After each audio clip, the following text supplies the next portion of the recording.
Assalamualaikum warahmatullahi wabarakatuh. Perkenalkan, nama saya Dea Aulia Nurfadilah.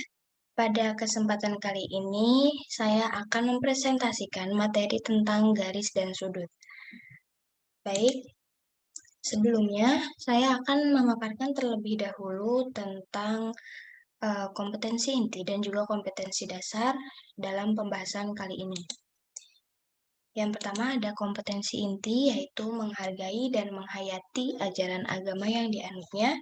Yang kedua, menghargai dan menghayati perilaku jujur, disiplin, tanggung jawab, peduli, santun, percaya diri dalam berinteraksi secara efektif dengan lingkungan sosial dan alam dalam jangkauan pergaulan dan keberadaannya. Kemudian yang ketiga, memahami pengetahuan baik faktual, konseptual, dan prosedural berdasarkan rasa ingin tahunya tentang ilmu pengetahuan, teknologi, seni, budaya terkait fenomena dan kejadian tampak mata. Kemudian yang terakhir, mencoba mengolah dan menyaji dalam ranah konkret seperti menggunakan, mengurai, merangkai, memodifikasi, dan membuat, serta ranah abstrak yaitu menulis, membaca, menghitung, menggambar, dan mengarang sesuai dengan yang dipelajari di sekolah dan sumber lain yang sama dalam sudut pandang atau teori. Kemudian yang kedua ada kompetensi dasar. Yang pertama memiliki sikap terbuka, santun, objektif, menghargai pendapat dan karya teman dalam interaksi kelompok maupun aktivitas sehari-hari. Yang kedua memahami berbagai konsep dan prinsip garis dan sudut dalam pemecahan masalah nyata. Yang ketiga menerapkan berbagai konsep dan sifat-sifat terkait garis dan sudut dalam pembuktian matematis serta pemecahan masalah nyata. Baik, langsung saja kita ke materi. Materi di sini ada materi garis dan juga materi sudut. Dalam materi garis, kita akan membahas tentang definisi garis, kedudukan dua buah garis, dan perbandingan segmen garis. Sedangkan dalam subbab sudut, kita akan membahas tentang definisi sudut, hubungan antar sudut apabila dua garis sejajar dipotong oleh garis lain. Baik, langsung saja kita ke materi pertama. Di sini ada definisi garis. Garis adalah susunan titik-titik yang saling bersebelahan dan berderet memanjang kedua arah, baik kanan atau kiri, dan atas atau bawah. Adapun sinar garis adalah sebuah garis yang memiliki satu titik ujung dan ujung lain membentang tak terbatas. Sedangkan luas garis atau segmen garis adalah sebuah garis yang dibatasi oleh dua titik ujung. Penamaan sebuah garis dapat dituliskan menggunakan huruf kecil seperti G kecil, H kecil, K kecil, dan L kecil, dan sebagainya. Sedangkan penamaan untuk ruas garis dapat dituliskan nama titik penyusunnya. Selanjutnya ada kedudukan dua buah garis. Yang pertama ada garis sejajar. Apabila kedua garis tersebut berada di satu bidang dan apabila kedua garis tersebut diperpanjang, tidak akan bisa saling berpotongan. Yang kedua ada garis berpotong.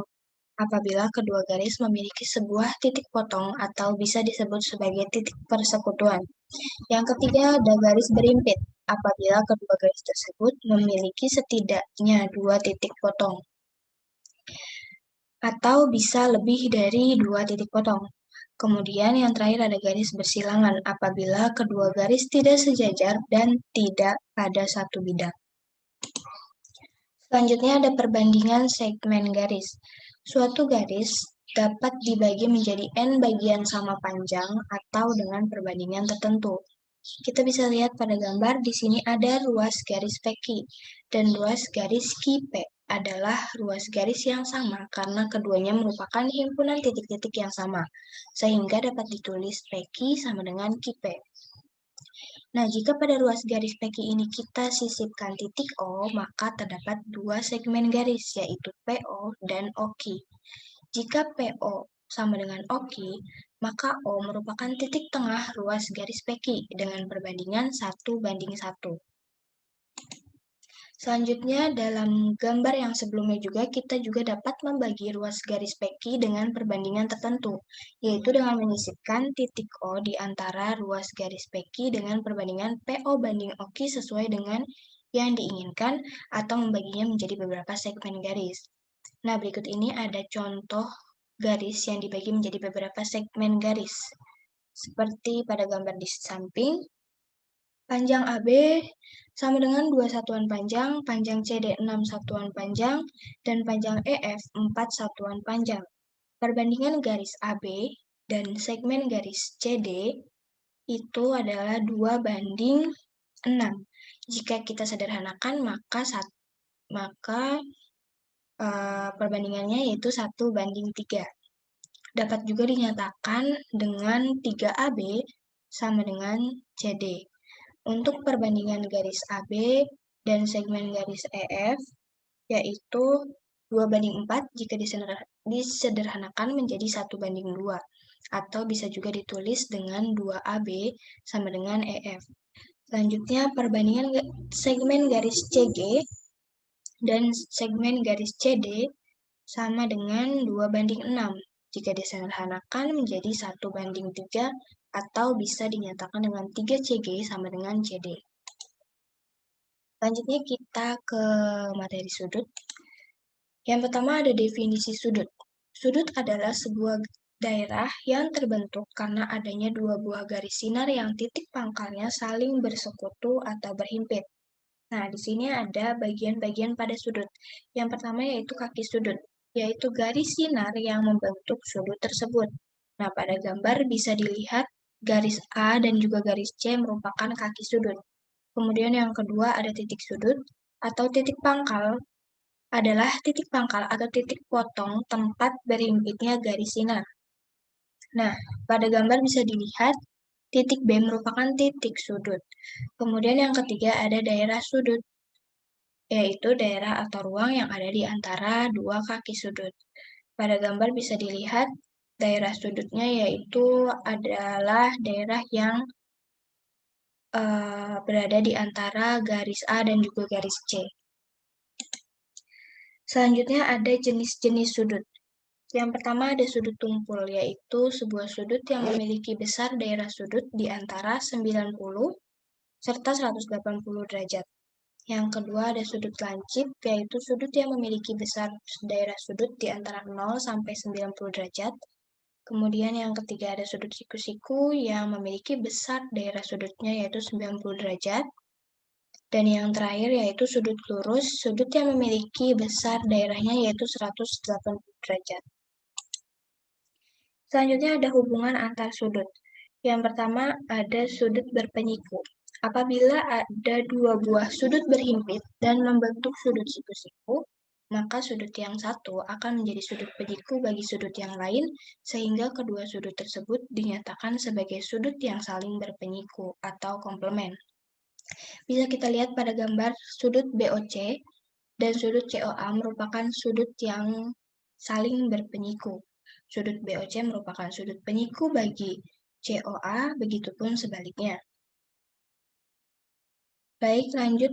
Yang kedua ada sudut berpelurus. Apabila ada dua buah sudut yang berhimpit dan saling membentuk sudut lurus, maka sudut yang satu akan menjadi sudut pelurus bagi sudut yang lain, sehingga kedua sudut tersebut bisa dikatakan sebagai sudut yang saling berpelurus. Bisa kita lihat pada gambar sudut BOC dan sudut COA, yaitu sudut yang berhimpit dan saling membentuk sudut lurus, maka sudut BOC dan sudut COA merupakan sudut yang saling berpelurus, dan BOC merupakan sudut pelurus bagi sudut COA, begitupun sebaliknya. Yang selanjutnya ada hubungan antar dua sudut apabila dua garis sejajar dipotong oleh garis lain. Yang pertama ada sudut hadap, yaitu sudut yang memiliki posisi yang sama dan besarnya pun sama. Pada gambar di samping, sudut yang sehadap yaitu sudut A dengan E, sudut C dengan G, sudut B dengan F, dan sudut D dengan H. Kemudian ada sudut dalam berseberangan, yaitu sudut yang ada di bagian dalam dan posisinya saling berseberangan pada gambar di samping. Sudut berseberangan yaitu sudut E dengan C, sudut F dengan D. Selanjutnya ada sudut luar berseberangan.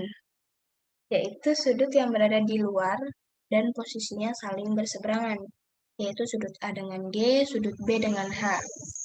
Selanjutnya ada sudut dalam sepihak, yaitu sudut yang terletak di bagian dalam serta posisinya terletak pada sisi yang sama. Jika dijumlahkan, sudut yang saling sepihak akan membentuk sudut 180 derajat. Nah, dalam gambar, sudut dalam sepihak yaitu sudut C dengan F jika dijumlahkan adalah 180 derajat, dan juga sudut T dengan E jika dijumlahkan adalah 180 derajat.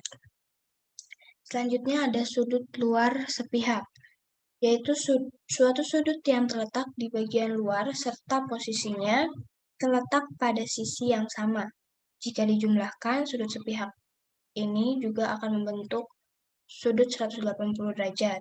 Sebagai contoh yaitu sudut B dengan sudut G jika dijumlahkan 180 derajat dan sudut A dengan sudut H jika dijumlahkan akan membentuk sudut 180 derajat. Yang terakhir ada sudut bertolak belakang, yaitu suatu sudut yang posisinya saling bertolak belakang. Nah, dalam gambar di samping, sudut yang bertolak belakang yaitu sudut A dengan C, sudut D dengan B, sudut E dengan D, dan sudut H dengan F.